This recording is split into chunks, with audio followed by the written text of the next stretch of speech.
Ka-Express, mainit ang tensyon sa Mall of Asia Arena ngayong araw sa pagharap ng Gilas Pilipinas laban sa New Zealand All Blacks para sa ikalawang window ng FIBA World Cup 2027 Asian Qualifiers. Ang pinakamalaking usap-usapan, ang viral practice videos ni Justin Baltasar at ang opisyal na listahan ng Final 12 na sasabak sa court.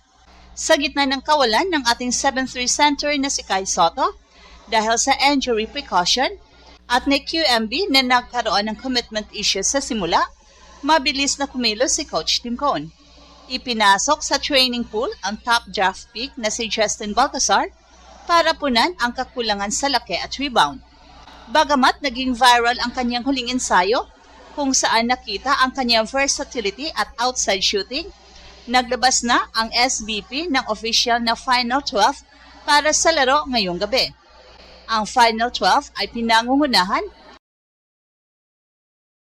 nina Justin Brownlee, Junmar Fajardo, Scottie Thompson, Dwight Ramos, Sergio Perez, Chris Newsome, Calvin Oftana, Kevin Kembao, Carl Tamayo, AJ Edu, at ang nagbabalik na si Juan Gomez Diliano. Sorpresang pumasok din sa final cut sa QMB matapos itong humabol sa ensayo, habang si Baltasar ay pansamantalang mananatili sa pool bilang reserve at nakahandang ipasok sa susunod na game kontra Australia kung magkakaroon ng adjustment sa roster.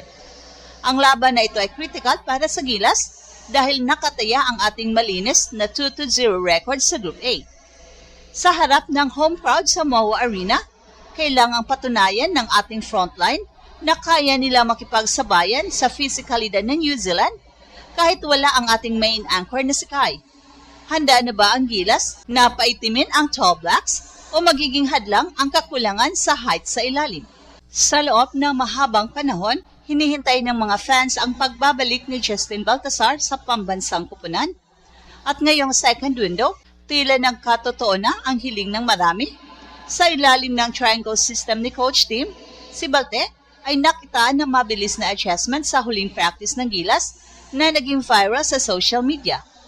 Bagamat hindi siya pumasok sa Final 12 para sa New Zealand game, ang kanyang presensya sa pool ay nagbibigay ng security blanket para sa coaching staff. Bakit si Baltasar? Si Baltasar ay may taas na 6'8" at may laro na fit sa modern basketball, may perimeter game, kaya magdepensa sa labas at agresibo sa offensive glass. Ang stats ni Balte sa PBA, nag-average siya ng double-double, bagay na kailangan ng Gilas sa pagkawala ni Kai. At ayon kay Coach Tim, si Baltasar ay added to the pool dahil sa kanyang versatility na pwedeng maglaro sa pwesto ni Kai o AJ kung kinakailangan. Ang triangle adjustment sa huling panayam kay Baltasar bago ang game day, inamin niya na nasa 80 to 90% na siya sa pag-unawa ng sistema ni Coach Tim. Ay hindi maging main scorer, kundi maging energy guy at interior defender. Ang viral clip ng kanyang practice ay nagpakita ng kanyang chemistry kasama sina Junmar Fajardo at Troy Rosario na nagpapatunay na handa siyang sumabak sa anumang oras na tawagin ang kanyang pangalan para sa susunod na window o laban sa Australia sa March 1. Ngayong gabi, ang MOA Arena ay magiging battleground para sa isang strategic chess match. Ang New Zealand ay darating na may revenge mindset matapos ang kanilang nakaraang pagkatalo sa FIBA Asia Cup. Ang kanilang roster ay binubuo ng mga veteran scorers tulad ni Jordan Ngatay at Taylor Britt na kilala sa kanilang matinding shooting. Ang Final 12 strategy sa pagkawala ni Kai, ang bigat ng depensa sa ilalim, ay nakapatong sa balikat ni Junmar Fajardo at QMB. Si QMB ay napatunayan ng epektibo bilang rebounder, pero ang tunay na banta ay ang stretch power ng New Zealand.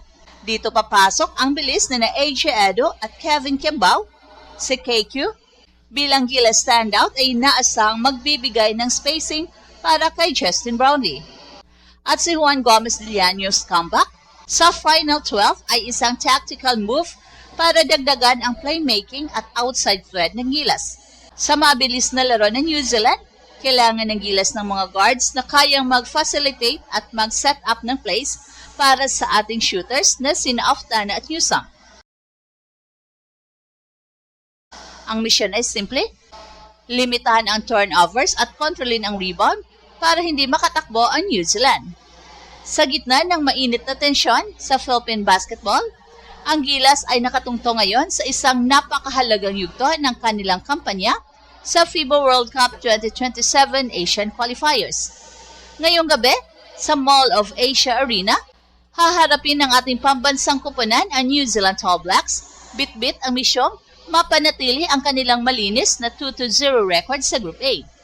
Pero higit sa pagkapanalo, ang usapin ng Rooster ang naging sentro ng atensyon ng buong bansa, particular na ang usapin tungkol kina Kai Sotto at Justin Baltazar.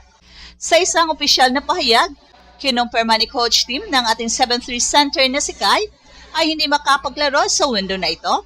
Ito ay dahil sa injury precaution matapos ang kanyang ACL tear na kanyang natamo sa Japan B-League, kung saan priority muna ang kanyang full recovery bago sumabak sa NBA Summer League ngayong July. At dahil dito, mabilis na tinapik ng SBP ang serbisyo ng top PBA draft pick na si Justin Baltazar. Ang kanyang mga viral practice video kung saan ipinakita niya ang kanyang bilis at husay sa triangle system ay nagbigay ng pag-asa sa mga fans. Gayunpaman, sa inilabas na Final 12 kagabi, nananatili si Baltazar bilang isang reserve o pool member habang ang frontline ay ipinagkatiwala kina Junmar Fajardo, AJ Edo at ang pagbabalik ni QMB.